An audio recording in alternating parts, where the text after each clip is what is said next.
اب بڑی زبردست آیت آ رہی، الا یعلم من خلق، کیا وہ ہی نہ جانے گا جس نے تمہیں پیدا کیا ہے، وَهُوَ اللَّطِيفُ الْخَبِيرُ، وہ تو بڑا باریک بین ہے، خبردار ہے۔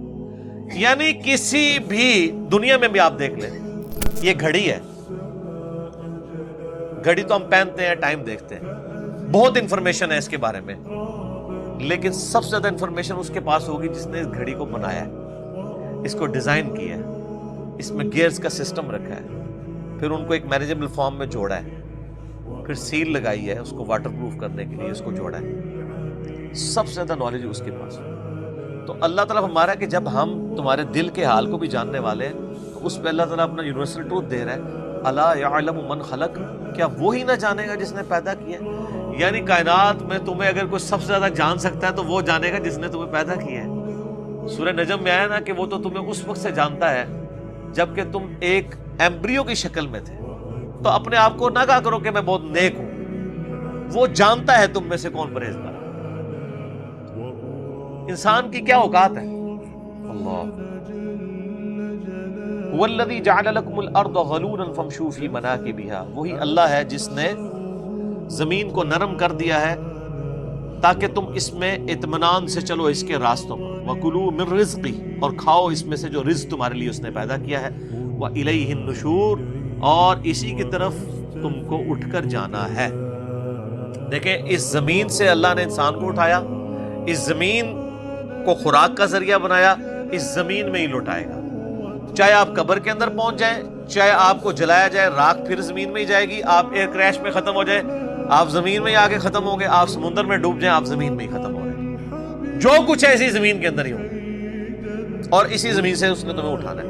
أَأَمِنْتُم مَّن فِي السَّمَاءِ أَن يَخْسِفَ بِكُمُ الْأَرْضَ فَإِذَا هِيَ تَمُورُ، کیا تم بے خوف ہو گئے اس ہستی سے جو آسمانوں میں ہے کہ وہ تمہیں زمین میں غرق کر دے اور زمین تھر تھر کانپنے لگے؟ یعنی اللہ تعالیٰ سے بے خوف ہو کہ اگر اللہ تعالیٰ نافرمانی کے سبب چاہے تو تمہیں زمین میں دھسا سکتا ہے۔ ام امنتم من فی السماء ان یرسل علیکم حاصبا، یا تم بے خوف ہو گئے اس ہستی سے جو آسمان میں ہے کہ وہ بھیج دے آسمان سے تم پر پتھر، بارش کی جگہ پتھر کا برساؤ کر دے تم پہ، فستعلمون کیف نذیر، تب تمہیں پتہ چل جائے گا کیسا ہوا میرا ڈر سنا۔ تو یہ جو یعنی اس تارے کے طور پہ بھی یہ بات یعنی ڈسکس ہوئی ہے، اللہ تعالیٰ آسمانوں میں ہے جیسا کہ اس کی شان کے لائق ہے، وہ تو پھر قرآن پاک میں آیا نا، الرحمن علی العرش استویٰ، رحمان اپنے عرش پر مستوی ہے جیسا کہ اس کی شان کے لائق ہے، لیکن پیرلل میں وہ ہماری شاہرگ سے بھی ہمارے زیادہ قریب ہے، نحن اقرب الیہ من حبل الورید۔ اور سورہ المجادلہ میں تو آیا کہ تم 3 نہیں ہوتے، چوتھا تمہارا رب تمہارے ساتھ ہوتا ہے، تم 5 نہیں ہوتے، چھٹا تمہارا رب تمہارے ساتھ ہوتا ہے۔ وَهُوَ مَعَكُمْ أَيْنَمَا كُنْتُمْ، تم جہاں کہیں بھی ہو وہ تمہارے ساتھ ہوتا ہے۔ یعنی اللہ تبارک و تعالی انسان کی شارک سے زیادہ قریب ہے جیسا کہ اس کی شان کے لائق ہے، اور اس کا تخت حکومت عرش پہ ہے، اس پہ وہ مستوی ہے جیسا کہ اس کی شان کے لائق ہے۔ یہ متشابہات میں سے صرف ایمان لانا ان پہ ضروری ہے۔ وَلَقَدْ كَذَّبَ الَّذِينَ مِن قَبْلِهِمْ فَكَيْفَ كَانَ نَكِيرٌ، اور جو لوگ ان سے پہلے گزرے تو کیسا ہوا ان کو ہمارا یعنی عذاب جب ان پر پہنچا، کتنا وہ سخت تھا۔ یعنی جھٹلانے پر جو پیغمبروں کو انہوں نے جھٹلایا تو پھر ان کا کیا انجام ہوا۔ اولم یروا الی الطیر فوقہم صافات ویقبضن، کیا انہوں نے اپنے اوپر پرندوں کو نہیں دیکھا پر پھیلائے ہوئے، کبھی وہ پھیلاتے ہیں اور کبھی سمیٹتے ہیں۔ ما یمسکہن الا الرحمن، ان کو تو نہیں روکے ہوئے مگر رحمان، انہ بکل شیء بصیر، بے شک وہ ہر چیز کو خوب دیکھ رہا ہے۔ اللہ تعالیٰ نے پرندوں کی جو ہوا میں پرواز ہے نا، اس کو کہا کہ یہ ہم نے ان کو ہوا میں روکا ہوا ہے، اس لیے کہ فزیکل فینومینا آف نیچر کو اللہ تعالیٰ نے ان کے لیے مسخر کیا۔ اگر ہوا کے اندر قوت بوئنسی وہ والی موجود نہ ہو، یا جو اڑنے والی چیز ہے اس کا وزن اس سے بڑھ جائے کہ اس کے پر نہ سپورٹ کر سکتے ہو تو اڑ سکتی ہے۔ شتر مرغ اڑ سکتا ہے، مرغی اڑ سکتی ہے، چھلانگ تو لگا سکتی ہے، اڑ نہیں سکتی، پر تو ہیں اس کے ساتھ۔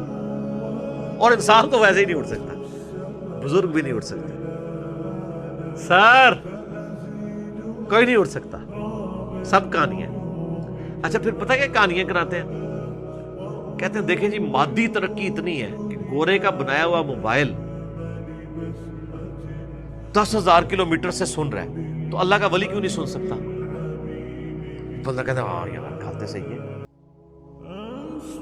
واقعی گل صحیح ہے۔ تو سر گورے کا جو موبائل سن رہا ہے وہ تو ہم دیکھ رہے ہیں نا، آپ ذرا ولی کو بھی لا کے ذرا سامنے لے آئے نا، وہ کر کے بتائے۔ اور اس کے اوپر پھر میں پھکی دیتا ہوں کہ ولیوں کو تو چھوڑ دیں، یہ ولیوں کے جو مرید ہیں، یعنی جو یہ ہمیں بتا رہے ہوتے ہیں آپ لوگ سارے جتنے بھی 100 کے قریب لوگ بیٹھے ہوئے ہیں، ہم آپ سے پوچھتے ہیں کہ آپ افضل ہیں یا چڑیا؟ کیوں نہیں؟ انسان افضل ہے نا، تو انسان اڑ کے دسے نا، پھر چڑیا اڑ لیتی ہے اس لیے کہ چڑیا کو اللہ تعالیٰ نے وہ کوالٹیز دی ہیں، انسان نہ اڑ کر بھی اس سے افضل ہے۔ تو بزرگوں کو اڑانے سے آپ کو کیا فائدہ ملنا ہے؟ افضلیت کرنے کے لیے اڑوانا ہے؟ تو بزرگوں کے ماننے والے تو چڑیا سے افضل ہیں۔ تو ابھی ہم چیک کر لیتے ہیں، چڑیا کو تم نے اڑتے ہوئے دیکھا ہے؟ کوئی مرید بزرگوں کا اڑ کے بتائے تو نہیں اڑ سکتا، سب بزرگ بھی نہیں اڑ سکتے، یہ پاسبل ہی نہیں ہے۔ اللہ نے انسان کو ان چیزوں کے ساتھ جوڑا ہوا ہے۔ یہ جو صحابہ کرام کے گھوڑوں کی قسمیں اللہ نے یاد فرمائی ہیں کہ وہ میدان جنگ میں والعادیات ضبحا فالموریات قدحا فالمغیرات صبحا، آگے جا کے وہ لڑتے ہیں۔ تو سر گھوڑوں کی ضرورت تھی، بزرگ صحابہ تو بزرگ جب اڑ لیتے ہیں، صحابہ کرام تو اوپر سے جناب ایسے تلوار چلا کے تو ان کے اوپر حملہ آور ہو جاتے ہیں جیسے ابابیلیں۔ سب کہانی ہے، اس طرح نہیں ہوتا، دنیا بقدر ایفرٹ ہے۔